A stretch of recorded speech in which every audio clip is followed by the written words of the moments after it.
Hello বন্ধুরা, আজকের এই ছোটো ব্যাটারি দিয়ে ইউপিএস চালিয়ে দেখাবো কীরকম চলে। ছোট জিনিস বড় ধামাকা।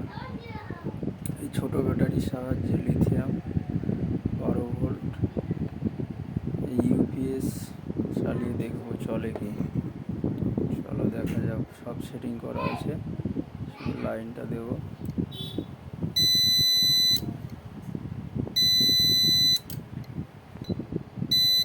যে দেখা পাচ্ছ এই ছোটো ব্যাটারি দিয়ে ইউপিএসটা চলছে,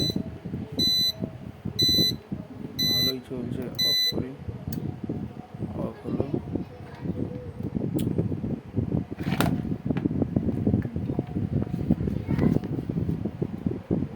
আর একবার চালিয়ে দেখি।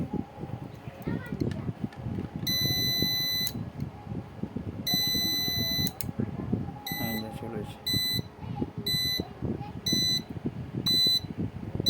নেক্সট ভিডিওতে এই ব্যাটারিটা কীভাবে বানালো মোটা দেখাবো। সবাই সাবস্ক্রাইব করে দেবে চ্যানেলটাকে।